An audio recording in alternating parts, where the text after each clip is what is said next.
हो रही है, वहाँ वीडियो चली नहीं, क्या पता यहाँ चल जाए। तो लेकिन आप जेल में थे, आपके वन लाइनर ही हिट थे। आप जेल के बाहर आने के बाद ठंडे हो गए। अरे भैया ठंडे हुए नहीं, ठंडे कराते गए, दिखाया नहीं है मामला। है ना, तो आपको उस दिन वाले हमारे सवाल सही लगे फिर? भैया गड़बड़ हुआ है कुछ मेरे साथ, अब क्या बोलूँ मैं? ये हर पहले कंटेस्टेंट के साथ ऐसे ही होता है। क्या बात कर रहे हो? हाँ, कौन से वाले के साथ अच्छा होता है वो बनना चाहती हूँ मैं। जो लाडला है ना, उन्हीं के साथ अच्छा होता है। मैंने तो लाडले के साथ बैठ के बहुत सारी चुगली की, वो भी नहीं आई बाहर। मैंने तो फेस देख के किया, मैंने कहा चलो यार लाडला है तो उनके साथ जो बात कहूंगी मैं करूंगी वो बाहर आएंगी, बट अनफॉर्चुनेटली वो भी नहीं आई है। मेरी बातें इतनी बुरी थी क्या? चलिए जिस काम के लिए आया उसको शुरू करते हैं। जी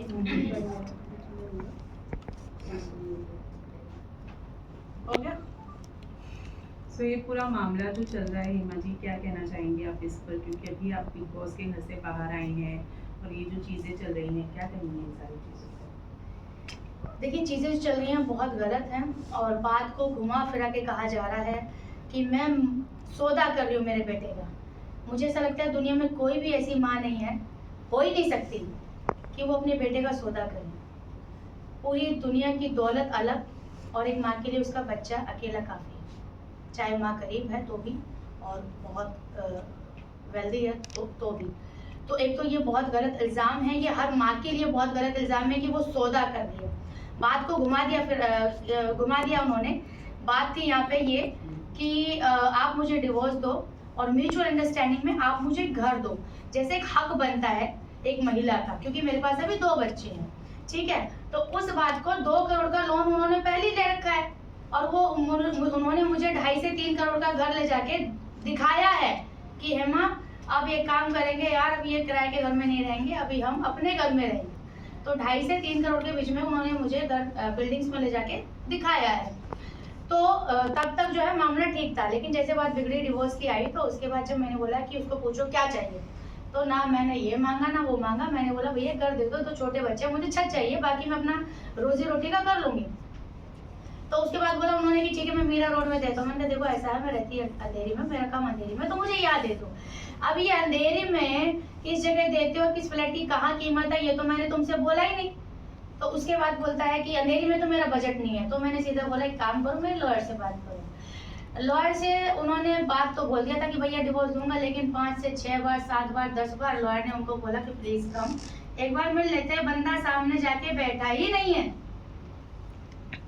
लॉयर परेशान हो गई कि भैया बात आगे कैसे बढ़ेगी जब ये आता ही नहीं है। और डिवोर्स उसको चाहिए था, 2.5 साल में 300 बार बोला होगा कि तू मेरी जिंदगी की बिगेस्ट मिस्टेक है, तू मेरी जिंदगी से जा, तू गंदी औरत है, तुझसे शादी करके मेरी जिंदगी बर्बाद हो गई। तो आखिर में तो एक औरत देगी ना। अगर तुमने चावल में नमक ज्यादा डाल दिया तो डिवोर्स, सोशल मीडिया पे तुमने ये फोटो डाल दिया तो डिवोर्स, अपनी माँ से बात कर ली मैंने तो उसके नाम पे भी डिवोर्स, हंस के खुल के बात कर ली तो उसके ऊपर डिवोर्स, मैं अपने डायरेक्टर से जाके मिल ली तो उसमें कैरेक्टरलेस।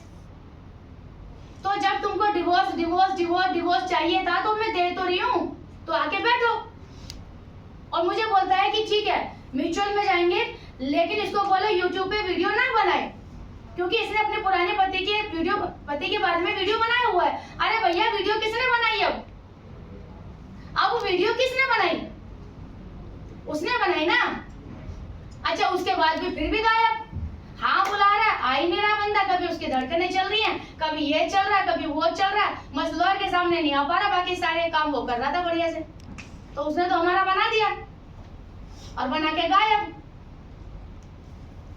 उसके अलावा अपने बच्चे से भी नहीं मिलने दिया। जो बर्थडे पार्टी थी जो जुलाई में शायद गई 19 जुलाई। हाँ उन्होंने कहा उसके बाद आपने मिलने तक नहीं दिया उनसे।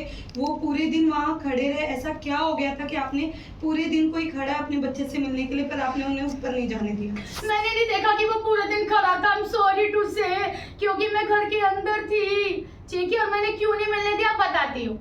2023 की बात है, ठीक है। और आपका भला करें 26 जून की बात है।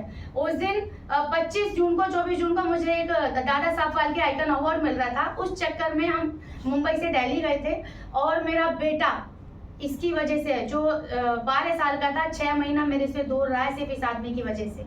इसने मेरे बेटे को शादी के बाद एक्सेप्ट करने से मना कर दिया था। फिर मेरे बेटे के साथ इतना गंदा सलूक करता था जिसकी वजह से वो मेरे बेटे को, बड़े बेटे को बहन के घर पे रखना पड़ा। तो मैंने अपने बेटे को वहाँ से बुलाया कि चलो बेटा मैं आ रही हूँ, मुंबई से दिल्ली आ रही हूँ, तू भी आ जा, मिलते हो। इस बीच में मैं और ये गौरव सक्सेना अवार्ड रिसीव करने के लिए गए, तो मेरे बड़े बेटे को मेरे छोटे बेटे की जिम्मेदारी संभालनी पड़ी, और लालच में कि चलो यार उसको बुला लेते हैं, ये संभाल लेगा छोटे वाले। ये इतना सेल्फिश निकला, उसको घंटा कोई फर्क नहीं पड़ रहा था कि ये अपनी माँ से इतना दूर है तो मिल भी लेंगे। बुलाया और उसके बाद जो है उसने दारू पीने के लिए मना किया, उसने झगड़ा किया। उस झगड़े में किसने किसको मारा मैं आपको फोटो दिखाऊंगी अगली बार। उसके बाद जब मुझे लगा मेरे बच्चे के साथ जान का खतरा है, तो अगले दिन सुबह मैं अपने बड़े बेटे को लेकर भागी वहां से, और इसने छोटे वाला बेटा मुझे नहीं दिया, और 2 से 3 दिन इसने अपने पास रखा। ये 2023 की बात है। और वो बच्चा जब से पैदा हुआ है इसने मुझे छीनने की धमकी दी है कि तुम दोनों जाके मर जाओ, लेकिन ये बच्चा मेरा है, तुम्हारा मुझे नहीं पता, तुम सड़क पे बैठो कुछ भी करो, लेकिन ये बच्चा मैं लूंगा, और मैं आज आ रहा हूँ, तुम इसका बच्चे का सामान पैक कर रखना। कम से कम 3 से 4 बार तो इस आदमी ने सामान पैक कराया कि इसका सामान पैक कर दो, मैं लेके जा रहा हूँ। मैं जब हॉस्पिटल में थी तब भी कि तू यहाँ मर, मैं अपने बच्चों को लेके जा रहा हूँ। फिर उसके बाद 13 मई की बात करते हैं 2024 की। 13 मई को ये घर में घुसता है प्लानिंग करके, उसके बाद क्या चुरा के लेके जाता है मैं चाहती हूँ ये आप लोग उससे पूछे कि 10 मिनट के अंदर आपने क्या चुराया था। उसके बाद ये अंदर से रिकॉर्डिंग चालू करके लेके आता है कि जो है देखो दोस्तों, मैं अभी जो बच्चे को लेके जाने वाला हूँ, और जो है मैं पहले बता देता हूँ कि ये मैं जबरदस्ती छीन के नहीं लेके जा रहा हूँ, मुझे क्या पता ये अंदर से रिकॉर्डिंग करके आ रहा है। तो बोलता है मैं इसको लेके जा रहा हूँ, अलीगढ़ में मेरे घर का गृह प्रवेश है। मैंने कहा ठीक है भाई, तू वैसे भी बच्चे के नाम पे भी मेरे को परेशान करता है, ले जा। जब इंसान परेशान हो जाएगा तो क्या बोलेगा कि भैया ले जा, तो मैंने भी वही किया। उसके बाद 4 दिन तक ये बच्चे को लेके कहाँ रहा मुझे नहीं पता, मैं परेशान थी। तो ये मुझे धमकी के साथ साथ बोलता था इसका पासपोर्ट रेडी रखना, पासपोर्ट रेडी रखना। उस दिन मैं इतनी परेशान हुई, भैया पासपोर्ट भेजे, क्योंकि तो फिर मुझे बोलेगा किसका पासपोर्ट दे। 4 दिन तक ये कहाँ था इसने मुझे बताया नहीं। जब बच्चे का पासपोर्ट इसके फादर के पास है, तो आपको लगता है कि मैं ये रिस्क लूंगी 2 साल के बच्चे को? जिस आदमी ने मेरे जो दूध पीता हो माँ का, उस बच्चे को अलग कर दिया अपने उसके लिए से स्वार्थ के लिए, मुझे बताना जरूरी नहीं समझा।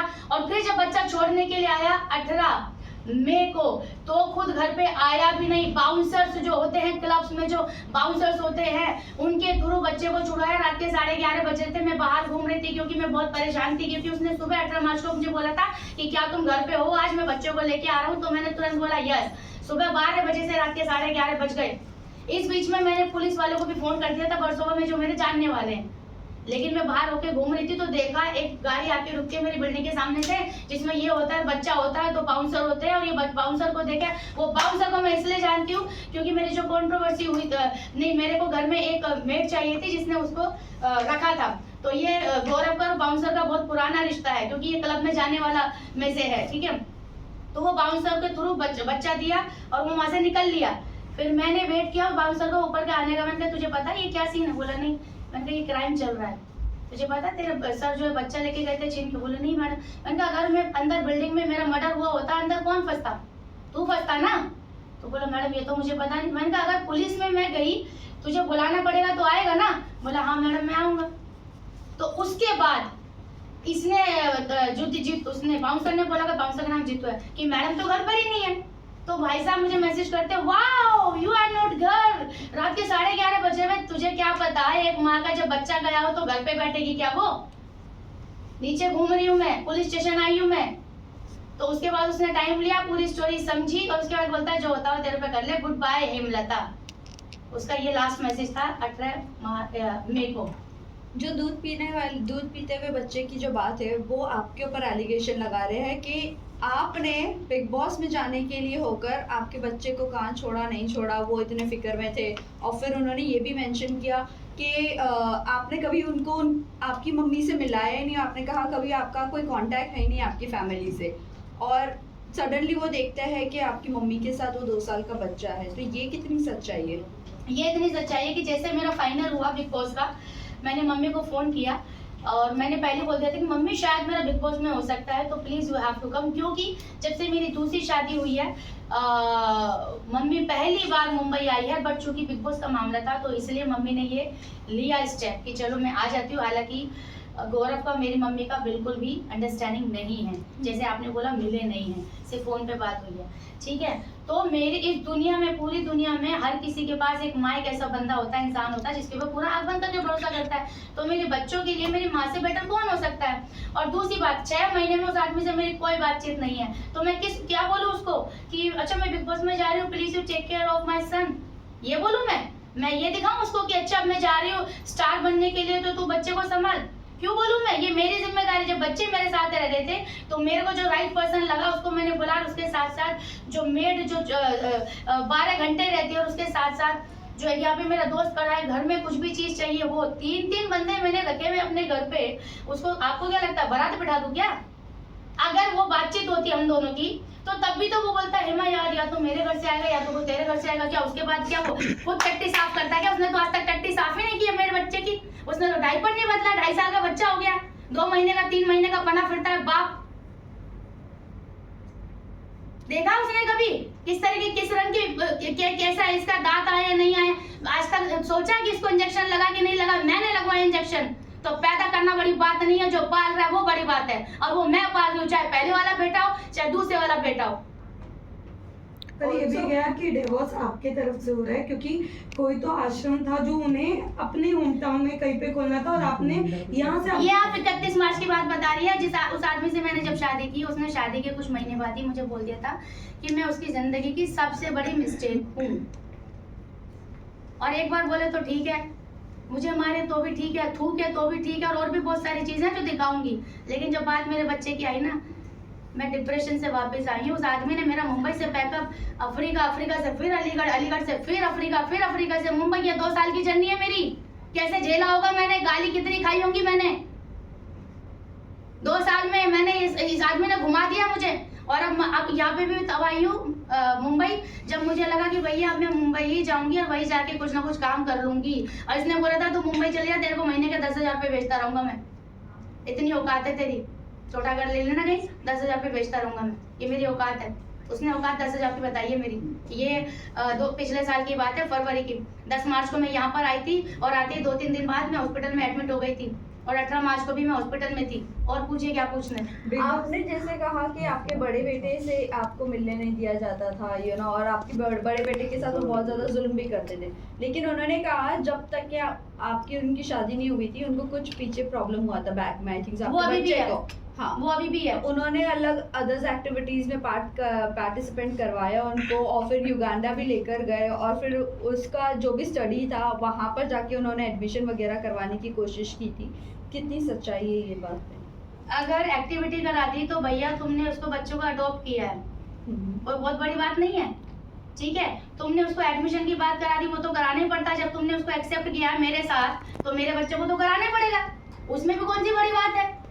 बड़ी बात ये है कि तुम उस बच्चे को मार रहे हो, तुम तो ये जिम्मेदारी उठा रहे हो, तुम्हें तो पता था ना ये बच्चा मेरा है और तुमको जिम्मेदारी उठानी पड़ेगी, तो उसमें कौन सी बड़ी बात है। अब तुम आदमी हो गया, अगर मेरे को 25,000 की साड़ी पहना रहे हो और तुम्हारी लाखों की सैलरी, तो उसमें कौन सी बड़ी बात है। क्या दुनिया में तुम पहले ऐसे आदमी हो जो अपनी बीवी को साड़ी पहना रहे हो 25,000 की, या लाखों का डायमंड का सेट पहना रहे हो? अरे उठ के देखो क्या क्या करते हैं अपनी बीवी के लिए, लेकिन उसको लगता है ये बहुत बड़ी बात है। पीछे उसके जो इशू था वो आज भी है, लेकिन उसको वो याद है। अब क्या हो रहा है पीछे आगे क्या, उसको कुछ याद नहीं है। तुमने एहसान कर दिया क्या? अगर तूने एहसान कर दिया है तो मैंने तेरे ऊपर एहसान किया, तुझे बच्चा दे दिया जो तेरे पहली शादी में नहीं था, तेरी मार खा के मैंने एहसान किया है। मेरे सामने जो तूने मेरे बच्चे को मारा वो मैंने देखा, मैं मरी नहीं, सुसाइड नहीं किया, वो मैंने एहसान किया है। किसी को खाना खिला के बोलेगा एहसान किया है, बच्चे को खाना खिला के स्कूल में एडमिशन करा के, सीरियसली डू यू थिंक ये एहसान है? ये फर्ज था जो वो कर रहा था। एहसान तब होता जब उसको बाप का प्यार देता, कि इसको इसके बाप का प्यार नहीं मिला, मैं दे रहा हूँ, ये मेरा एहसान है, वो होता है एहसान। और इसका कोई एहसान नहीं होता, duty is duty. Falguni ma'am आप बताइए, आप बताइए, आप केस से जुड़ी हुई हैं, आपको दोनों साइड ही पता है, तो आप क्या कहना चाहेंगी जो चल रहा है अभी करंट सिचुएशन केस का? देखिए इन्होंने अपनी जो भी इंसिडेंट्स बताए हैं उससे रिलेटेड ये बिग बॉस के कुछ दिनों पहले मुझे मिली थी लीगल एडवाइस के लिए। तो इनकी पूरी मैंने बातें सुनी थी और बातें सुन के मुझे ये लगा कि इसमें काफ़ी कुछ इनके साथ डोमेस्टिक वायलेंस हुआ है।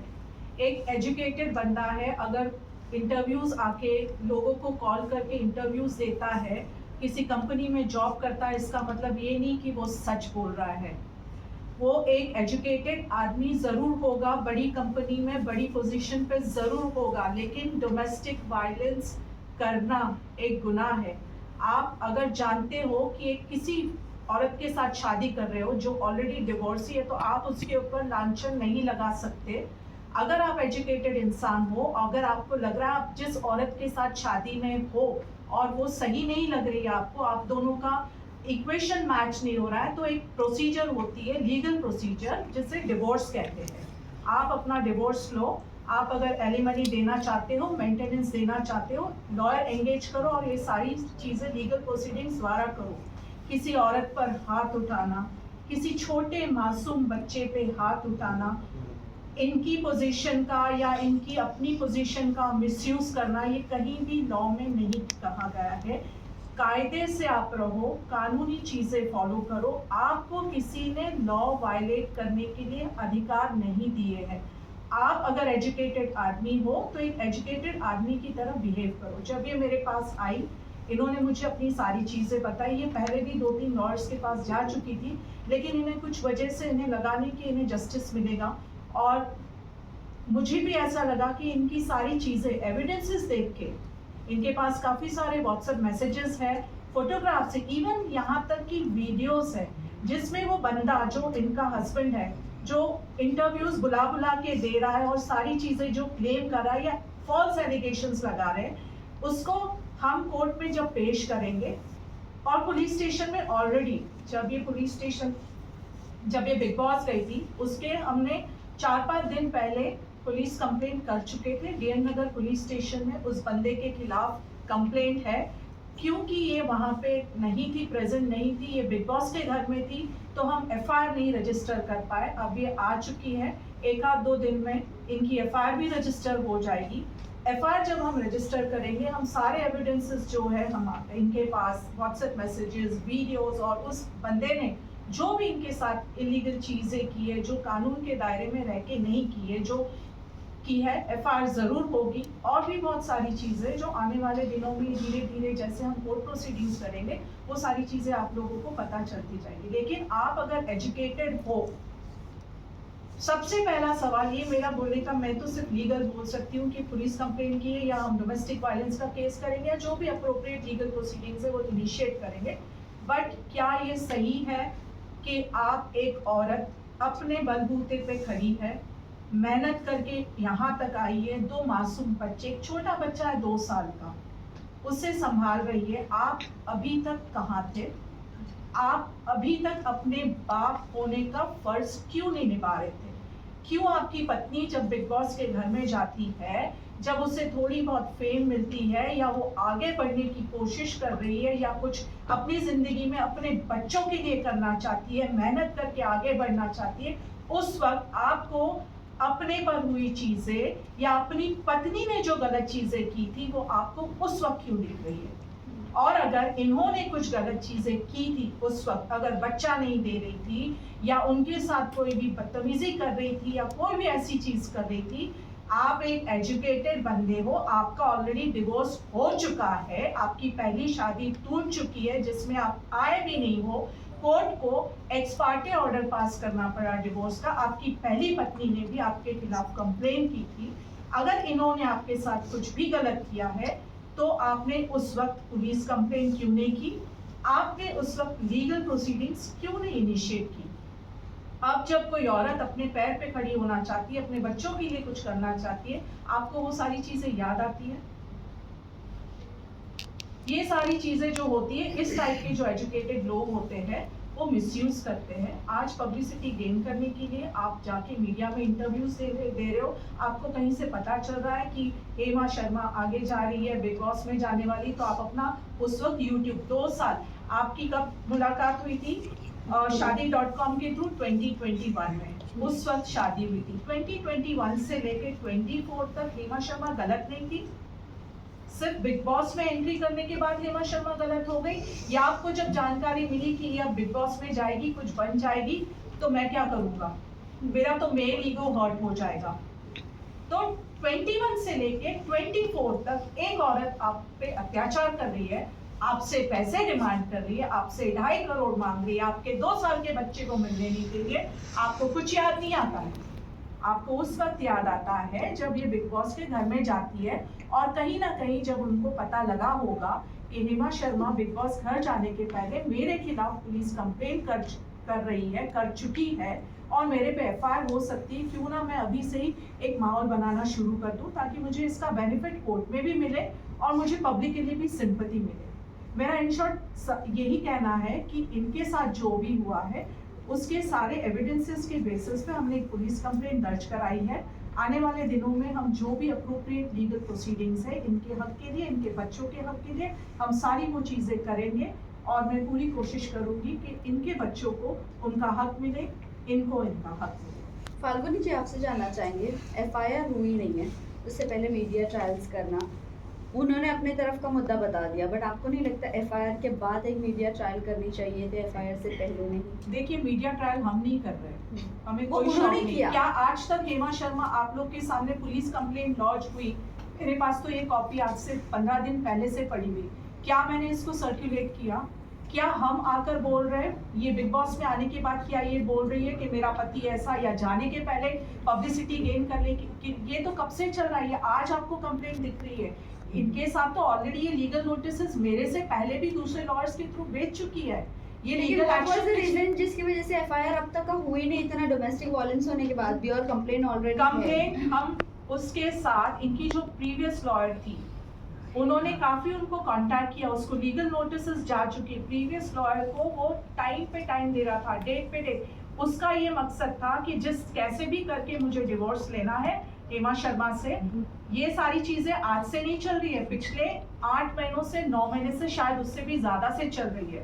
वो बंदा अप्रैल से चल रही है। वो बंदा, पिछले लॉयर उसको बुला के थक गई कि अगर आप डिवोर्स चाहते हो, म्यूचुअल कंसेंट से डिवोर्स करना चाहते हो, मैं चाहती हूँ कि मैं आप दोनों को एक साथ बिठाऊं, आप दोनों अपनी बात रखें, क्योंकि हमें जब डिवोर्स पिटीशन, म्यूचुअल कंसेंट हो या डिवोर्स पिटीशन जब फाइल करना होता है, अगर म्यूचुअल कंसेंट है तो दोनों पार्टीज को साथ में बिठाना पड़ता है, ताकि हमें पता चले कि अगर कोई कंसेंट टर्म्स फाइल करनी है, कोई सेटलमेंट है, या वो पैसे दे रहा है, एलिमनी दे रहा है, बच्चों की कस्टडी, तो उस पहले वाले लॉयर ने डिवोर्स की बात हुई। बट अगर मैं डोमेस्टिक वायलेंस की बात करूं, वहां पर तो कंप्लेंट एफआईआर फाइल होती ही है डोमेस्टिक वायलेंस पर, तभी एफआईआर क्यों नहीं हुई डोमेस्टिक वायलेंस पर? पुलिस कंप्लेंट नोटिस, डिवोर्स के लिए सिर्फ वेट क्यों इसका किया जवाब जा ही मैं आपको दे रही हूँ, आप ठीक से सुन लीजिए।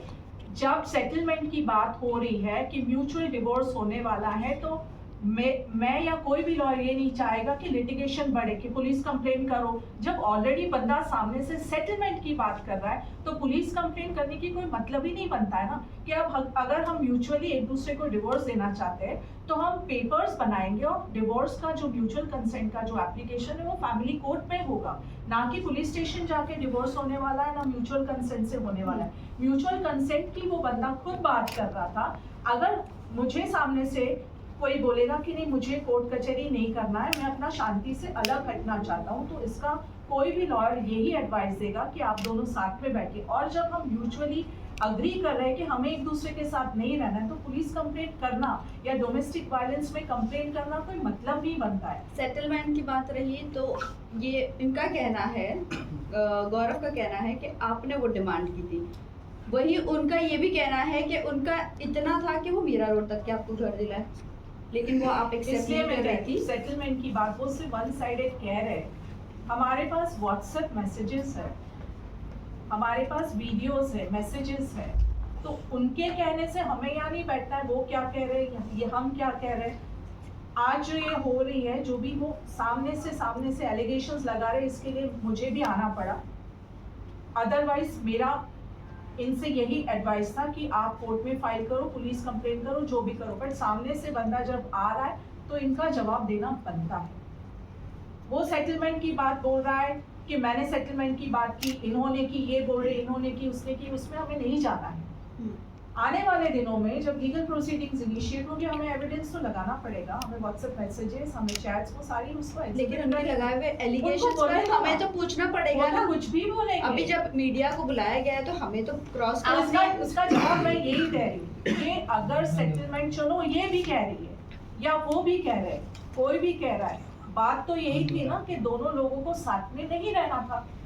तो अगर ये सेटलमेंट की बात कर रही है और अगर वो चाह रहे कि चलो ये भी कह रही है, मैं एक एग्जांपल दे रही हूँ, अगर इन्होंने भी कहा कि मुझे सेटलमेंट करना है, मुझे आपको छोड़ना है, तो इसका रास्ता क्या होता है? क्या मीडिया में बाइट्स देना होता है, इंटरव्यूज देना होता है, या कोर्ट एडवोकेट के ऑफिस में जाना होता है? आप एडवोकेट के ऑफिस में पिछले 5-6 महीने से जा नहीं रहे हो, आप मैसेजेस पे बोल रहे हो कि मेरे हार्ट में प्रॉब्लम है, मुझे बीपी का प्रॉब्लम है, ये सारे प्रॉब्लम्स है, आप उस वक्त क्यों नहीं जा रहे हो? अगर चलो इन्होंने भी कहा तो आप क्यों नहीं एडवोकेट के पास जा रहे हो? आपको जाना चाहिए था ना। चाहे ये कह रही है वो करिए, एंड ऑफ द स्टोरी यही है कि दोनों को डिवोर्स चाहिए था, चाहे इनको चाहिए या उनको चाहिए। सेटलमेंट की बात हो रही थी, आपने लॉयर के पास जाके बात कर लेनी चाहिए थी आपको, ना कि ये बिग बॉस में जाने के बाद सबको, मीडिया वालों को कॉल कर रहे मुझे इंटरव्यू देना, मुझे इंटरव्यू देना। आपको कैसे पता चलेगा कि हेमा शर्मा के घर में क्या चल रहा है? आपको जब या तो हेमा शर्मा बोलेगी या उनके हस्बैंड कॉल करके बोलेंगे, तभी तो आपको पता चलेगा। आप ये बिग बॉस में तब लोगों को कॉल करके इंटरव्यूज दे रहे हो, इससे अच्छा आप कोर्ट में जाओ ना। डिवोर्स इनको चाहिए, आपको चाहिए, जिस किसी को भी चाहिए। आपके अगर आरोप जो भी है, आप या तो इनके खिलाफ पुलिस कंप्लेंट फाइल करो या आप डिवोर्स पिटीशन फाइल करो। मीडिया ट्रायल कौन चला रहा है? अगर इतना ही अत्याचार किसी आदमी पे हुआ है तो आदमी पढ़ा लिखा है, 10 लाख की महीने की सैलरी ड्रॉ कर रहा है, बड़ी पोजीशन पे है और इंटरनेशनल कंपनी में काम कर रहा है, उसको मुझे या आपको या इनको एडवाइस देने की जरूरत नहीं है। और वो आदमी जो ऑलरेडी डिवोर्सी है तो वो कायदा जानता है।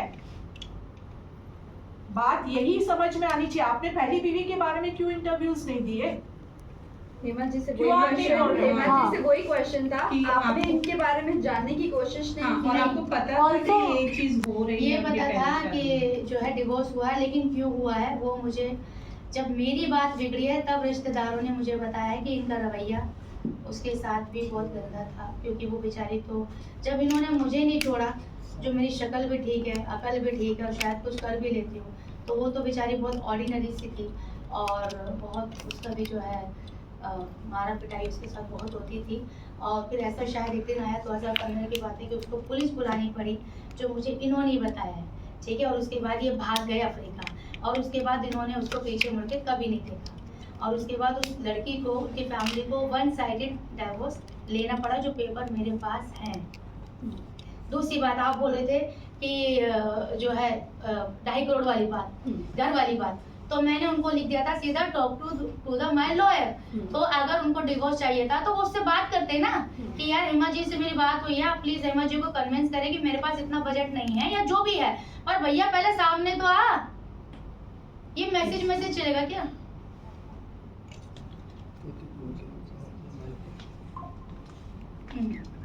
आप लोगों किससे मुझे कहा मुझे निकलना है कहीं मीडिया के लिए? हाँ हो गया किसी को मेरे से सवाल डन डन नहीं। जो था ओके थैंक यू।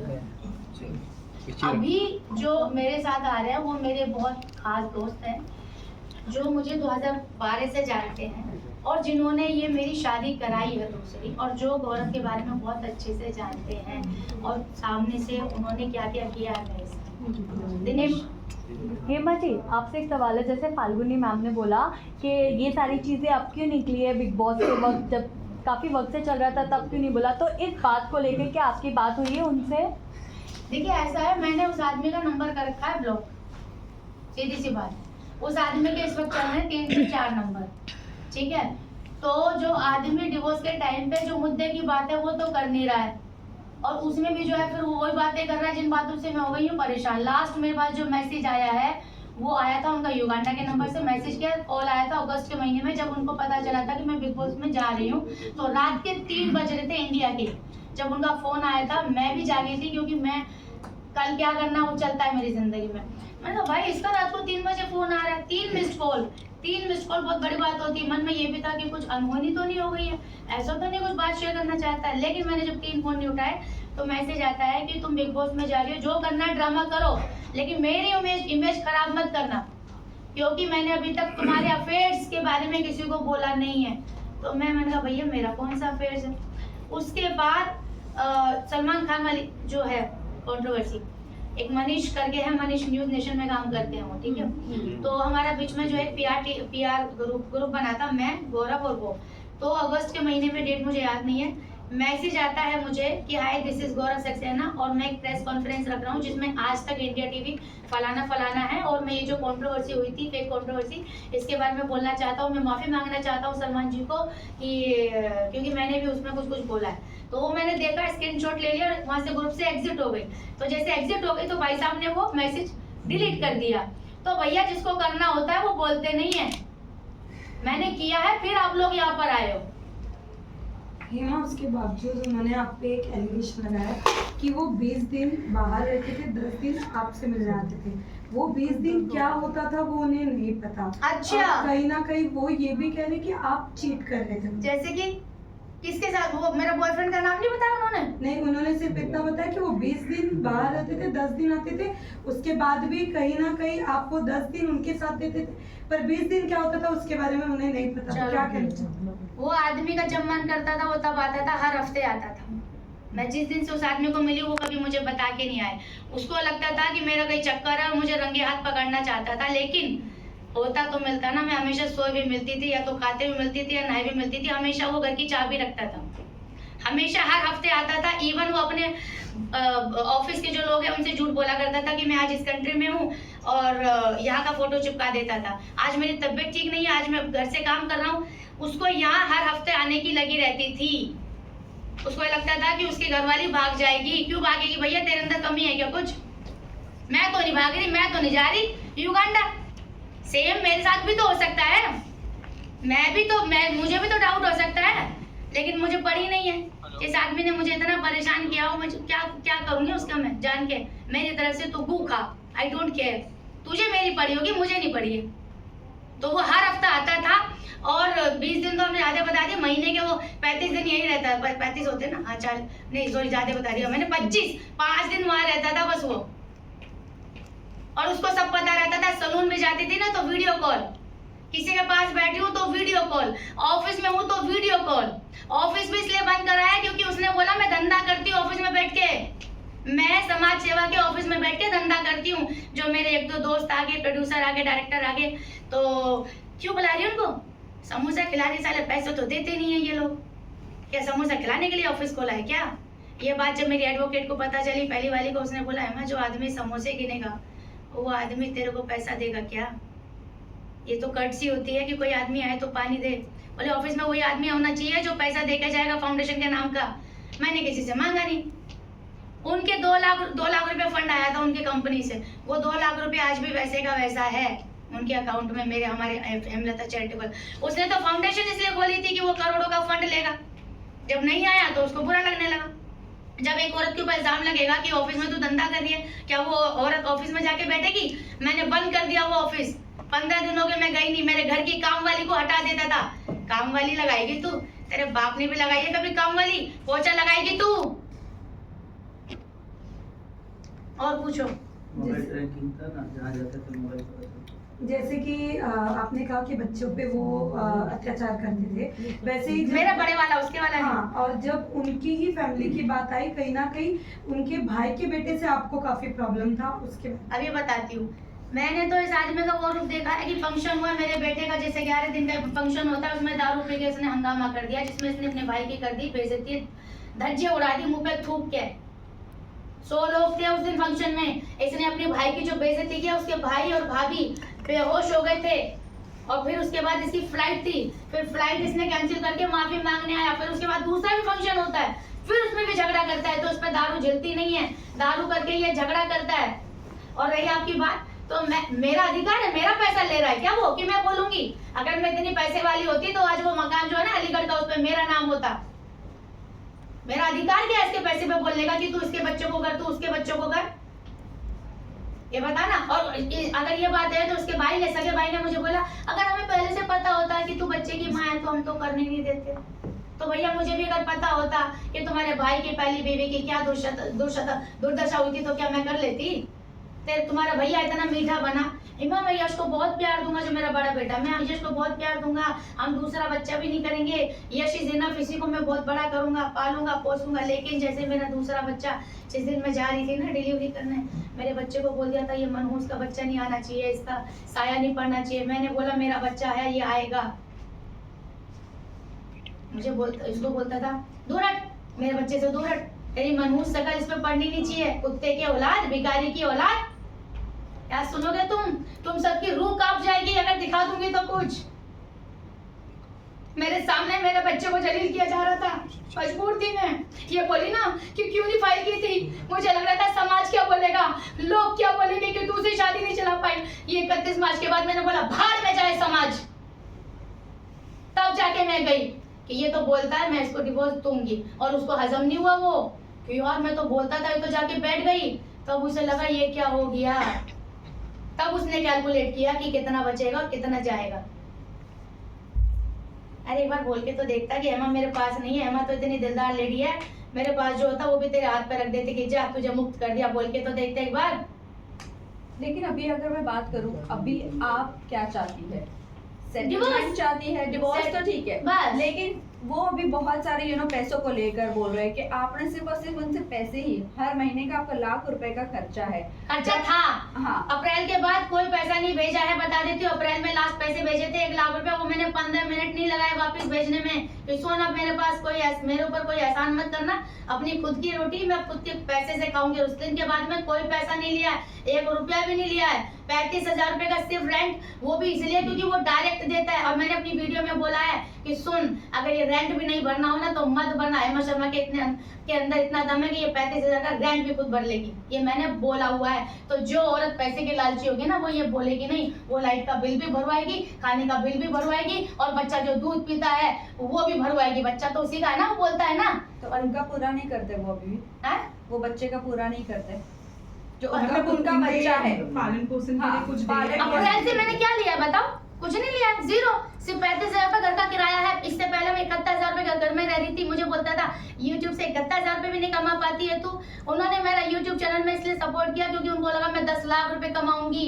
बोलते थे अब तू पैसा कमा, अब मैं घर में बैठूंगा तेरे लिए पराठे बनाऊंगा, मेरा बहुत हो गया, तू पैसे कमा। जब मैं 10 लाख रुपए नहीं कमा पाई, जब मैं 1 लाख रुपए भी नहीं कमा पाई, तो उन्होंने बोला घर का किराया भी नहीं निकाल पाती तू, तेरे चक्कर में 1 लाख रुपए तो किराया ही जा रहा है मेरा। फिर मैंने अब उससे परेशान होकर 35,000 के घर में रह रही हूँ कि कल को ये वो आदमी ने मेरे को उस घर से कितनी बार बोला इस जगह किराया मैं भर रहा हूँ, निकल, कि चलो कल को अगर घर के रेंट भरने की बात आएगी तो मैं 35,000 रुपए भर सकती हूँ। इसलिए मैंने छोटे घर में रहना मंजूरी किया।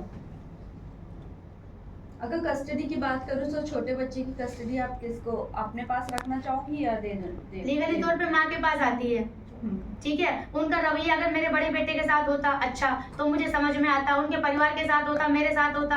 वो आदमी का रवैया दारू पीता है, दारू पीने के बाद उसको याद ही नहीं है कि हेमा को उसने कितना मारा था। बोलता है आई एम सॉरी यार हेमा, मुझे तो याद नहीं है। तो क्या मैं छोड़ दूं?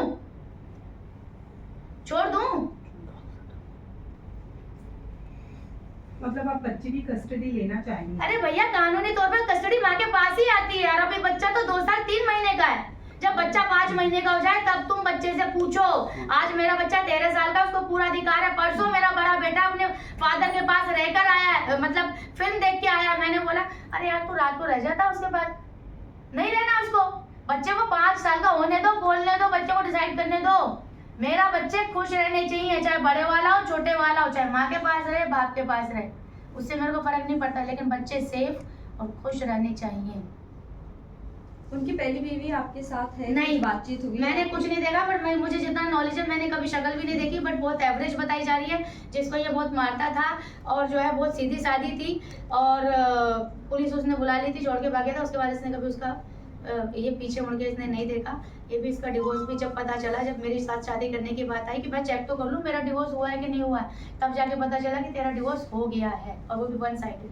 आपने कभी उनकी वाइफ से बात करने की कोशिश की? भैया कहाँ से बात करूँ मैं, कहाँ से पता निकालूं? कानपुर में किसको जाके बोलूं कि भैया यहाँ कौन रहता है, कैसे पता करूं मैं? और मेरे अब वही तो मेरे पास समय, बच्चों के लिए दाल रोटी का इंतजाम करूं कि इसकी वाइफ की मैं पीछे पड़ूं?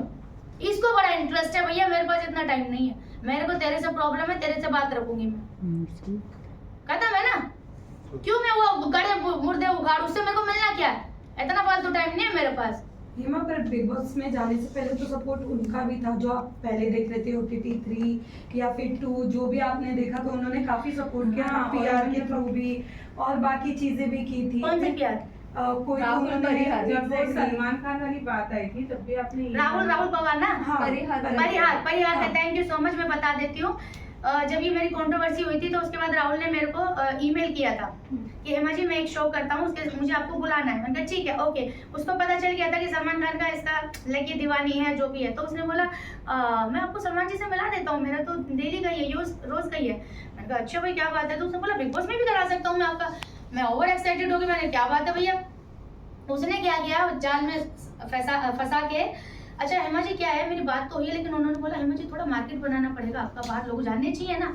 मैंने कहा ठीक है भाई, तो थोड़ा पैसा लगेगा, अभी आप एक काम कीजिए 1 लाख रुपए भेज दीजिए। तो पहले 1 लाख की बात हुई, इसमें प्लस GST। ओके, तो ऐसा करके उसने अर्शी खान जो है, अर्शी खान से एक वीडियो बनवा ली। तो हमको भी लगा चलो यार थोड़ी बहुत तो बात सही होगी, लेकिन अर्शी खान के बाद आगे कुछ बात ही नहीं चल रही। तो मेरे को भी डाउट हुआ, फिर बात आती है एक और 1 लाख रुपए की। तो गौरव को मैंने बोला ठीक है, तो गौरव ने दिया, लेकिन गौरव ने बोला था मुझे लगता नहीं है पैसा वापस आएगा, बट मुझे पता था मैं दे रही हूँ तो मैं लूंगी भी। तो बाद में उस आदमी ने हमें घुमाया, मुझे डाउट हो गया, मैंने ली उसके गिलास में, कहते भैया ऐसा है, जब मैं सलमान खान वाली मेरी कंट्रोवर्सी हुई है तो तेरी तो मैं क्या हाल करूंगी, तो देख।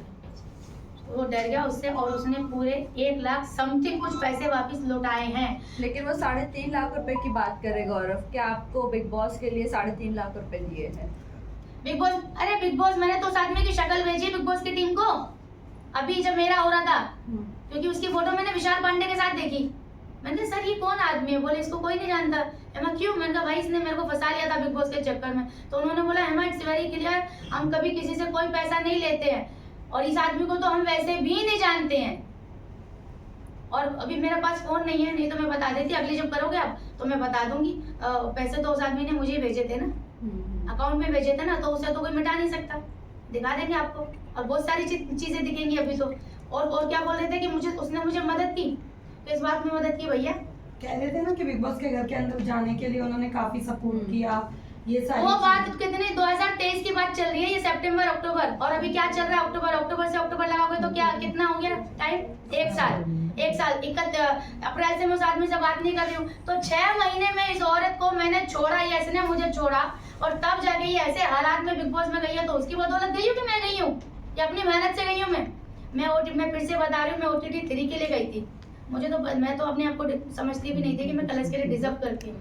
मैंने चलो भाई भाईजान के साथ मेरी कंट्रोवर्सी हुई है, मैं उसमें देखती भी नहीं हूँ। अनिल कपूर जी आ रहे हैं, उसमें चिपका लेते, अपना लक देखते क्या होगा। लेकिन नसीब में था, मेरा हो गया।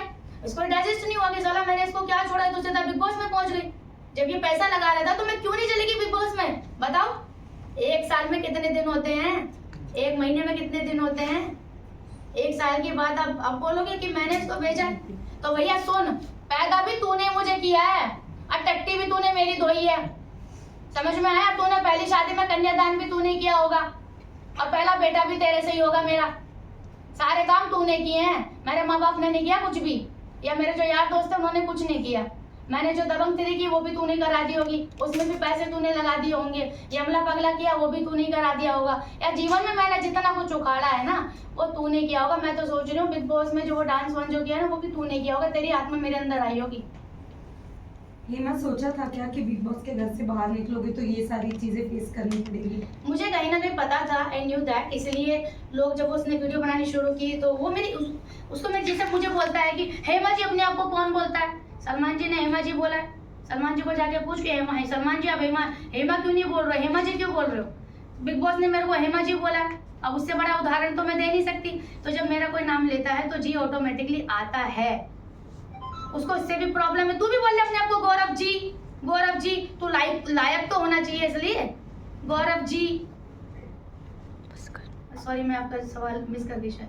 कि बिग बॉस के घर से बाहर निकलने के बाद ये सोचा? हाँ, तो मुझे वो वीडियो बनानी शुरू कर दी थी, लेकिन मुझे पता था कहीं ना कहीं मैं बिग बॉस में जा रही हूँ। और भैया मेरे को बिग बॉस में जाना मेरे लिए बहुत मैटर करता है। ये आज है कल नहीं रहेगा, तो उसके ऊपर एनर्जी वेस्ट करना मतलब नहीं। उसके पास बहुत समय, उसके पास बढ़िया लाखों में सैलरी आ रही है, तो इसीलिए उसको फर्क नहीं पड़ रहा। मेरे पास हजारों में पैसे आते हैं जो मेरे लिए बहुत जरूरी हैं, ठीक है। और मैं तो बोलता मेरी पत्नी, जब मैं देखती हूँ उसकी कौन देखता वीडियो, आखिरकार में तो मेरा चेहरा ही काम आया ना। जैसे फेस आईडी होती है ना, तो फेस आईडी तो मेरी चली ना तेरे यूट्यूब पे। जैसे नाम हेमा की कहानी, वैसे गौरव की कहानी। इतना क्रिएटिव है ना, ओरिजिनल तो खुद तो रियल करता है ओरिजिनल। मैंने नहीं किसी से पूछ के लिखा था हेमा की कहानी। हेमा की कहानी इसलिए थी क्योंकि मेरी कहानी और नॉर्मल नहीं है, हेमा की कहानी यहाँ रिप्रेजेंट होगी तो कुछ तो रियल करता। Thank you so much, thank अच्छा मैं अपने दोस्त वाला चलेगा आपको प्लीज आ जाओ दिनेश। और जावेद, एक मेरे दोस्त जिनके पास मेरी पूरी घर की जिम्मेदारी थी, जिनके पास 3 दिन पहले फोन आया था, उसका 2 घंटे बात हुई थी। जब बात खुलेगी तो फिर कहना रजत के चौड़े में खुलेगी। हाँ हाँ आ जाइए सर, आप जीवन भी नहीं है। अरे भैया पैसे की तेरे पास दिक्कत हो गई है तो हमसे ही ले ले, हम भी दे देंगे जो भी है हमारे पास 10-20 रुपए।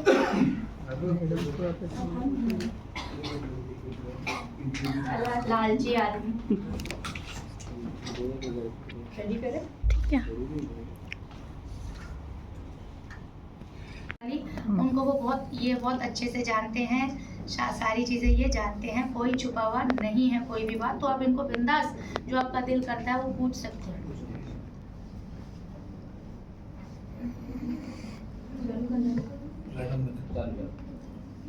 ओके सर, सबसे पहले तो ये जानना चाहेंगे आपसे, आप जब हेमा जी से मिले थे और फिर पहली शादी का तो उनका जो था मसला वो अलग ही है, बट सेकंड शादी की अगर मैं बात करूं तो किस तरह ये जीवन साथी से मिले? 2001 से कहानी शुरू हुई, 2003 में इनकी शादी हुई, if I am not wrong. 2021 कहाँ ले गए मुझे, मैं वही सोच आई थिंक अक्टूबर था शायद, 10 हाँ, अक्टूबर की उन्होंने भी अक्टूबर का ही जिक्र किया अक्टूबर में शादी हुई थी। फर्स्ट टाइम मैं गौरव सक्सेना जिसे मैं ताजलैंड्स में मिला था, इन्होंने मुझे बताया कि ऐसे ऐसे ऑनलाइन हम जो है मिले, तो बातचीत हुई, तो आके एक बार देख ली। मैं गया, देखा, मिला, बातचीत अच्छा किया उन्होंने, व्यवहार भी अच्छा किया, साथ में हम लोग ने डिनर भी किया। फिर उसके बाद वहाँ से निकला, उसके बाद 1-2 बार मुलाकात भी हुई। फिर सीधा इनका शादी का डेट फाइनल हुआ। फिर हम वहाँ जो शादी में गए, बॉम्बे से हम 2 लोग गए थे, मैं और जनार्दन पंडित जी गए थे 2 लोग। तो शादी फिर इनकी हो गई, आ गए। फिर शादी होने के बाद इनको जो है थोड़ा टाइम उन्होंने शायद अलीगढ़ में रखा, उसके बाद उन्होंने जो युगांडा ले गया। तो इनका एक दिन सडनली मुझे कॉल आता है, एक्चुअली इनका कॉल था तो इनका रोना धोना चालू था। बोला क्या हो गया आपको? तो इन्होंने बताया कि ऐसा ऐसा मुझे मारता है, पीटता है, ये हुआ। बोला ठीक है, होता है, लड़ाई झगड़े सॉर्ट आउट हो जाएंगे। तो मैंने इनको काफ़ी समझाया, रो रही थी, डिप्रेशन में भी थी। फिर इनका जो गौरव सक्सेना जी है, उनका एक दिन मुझे कॉल आता है, मैसेज आता है कि मेरी वाइफ से आप नहीं बात करिए, ये मुझे पसंद नहीं। बोला ठीक है, कोई बात नहीं है। मेरे पे भी शक उन्होंने जताया ऐसा, मैसेज भी मेरे पास पड़े हैं। मैंने उनको बोला भैया आप तो सब जानते हो, वो मुझे हालांकि भाई भी बोलते थे। बोला ऐसी कौन सी बात होगी आप मेरे पे शक कर रहे हो? तो यही बात हुई। तो काफ़ी टाइम के बाद एक बार इनका जो है 2-3 बार झगड़ा हुआ, मैं सॉर्ट आउट भी कराया था। एक बार इनका बड़े लड़के का सडनली मुझे कॉल आया यहाँ बॉम्बे से, और वो रो रहा था कि मम्मी पापा का झगड़ा हो रहा है, आप कहाँ हो अंकल? मैं घर पे गया वहाँ पे, तो झगड़ा हो रहा था इन लोग का। फिर मैंने शांत करवाया दोनों को। फिर झगड़े का रीज़न पूछा, क्या बात है भाई, झगड़ा क्यों कर रहे थे आप लोग? तो वो जो अंगूठे देते थे, चैन देते थे, वो सब छीना छीनी लोग का चालू था। कि एक डायमंड की रिंग थी जो इन्होंने कुंदन से खरीदा था, आई थिंक, हाँ बताया था मुझे, 13-14 लाख की रिंग थी। तो रिंग उन्होंने इनका हाथ से जो है निकाल दिया था। तो रिंग निकालने की वजह से जो है इनको कि बार बार पहनाता है, निकालता है, ऐसा कुछ था। मैंने समझाया भी कि मत करो। उस दिन उनको मैंने प्रॉमिस भी कराया था कि आप जो है ये बार बार झगड़ा मत करिए, समझाया था।